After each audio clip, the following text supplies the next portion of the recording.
কবিতা ঘুষ, কবি সুবোধ সরকার।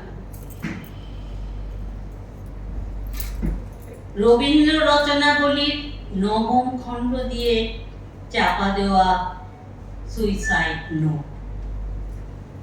ছেলেকে লেখা, লিখে হাতে ব্রেক নিয়ে বাথরুমে ঢুকেছিলেন মাস্টার মশাই। দুপুরবেলা কাজের লোক দরজার তলা দিয়ে রক্ত আসছে দেখে চিৎকার করে ওঠে। ছেলেকে লেখা এই তার প্রথম এবং শেষ চিঠি। অরুণী, আমি বিশ্বাস করি সন্তান পবিত্র, জলের মতো, কিন্তু তোমার সঙ্গে আমার সম্পর্ক ভালো নয়। তাই আজ তোমাকে চিঠি লিখে রেখে যাই। গত 2 বছর তোমার মায়ের চিকিৎসা বাবদ আমার যে সামান্য সঞ্চয় ছিল তা আপাতত নিঃশেষ। চিকিৎসার ব্যয় ভার আমি আর নিতে পারছি না। জীবনে তোমার টাকা ছুঁইনি, মরেও ছুঁব না। আমি আজীবন ছাত্র পড়িয়েছি, জ্ঞান তো কোনো অন্যায় করিনি।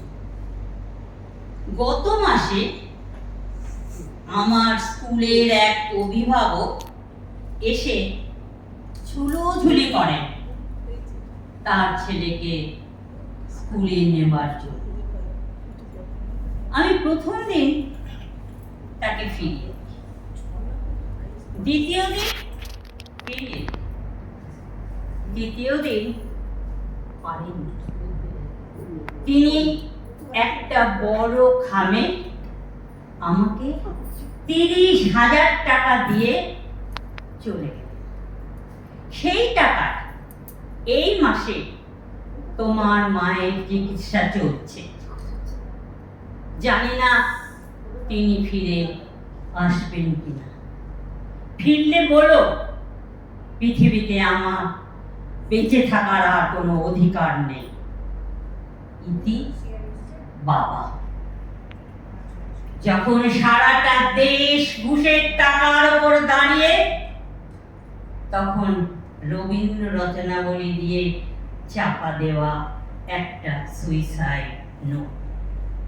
হাসপাতালের গাছের তলায় গা ছমছম করছিল। এগিয়ে গেলাম সাদা চাদরে ঢাকা মাস্টার মশাইয়ের দিকে, একটু বেরিয়ে থাকা পা দুটোর দিকে। ওই একটু বেরিয়ে থাকা পা দুটো যেন ভারতবর্ষের শেষ মাটি।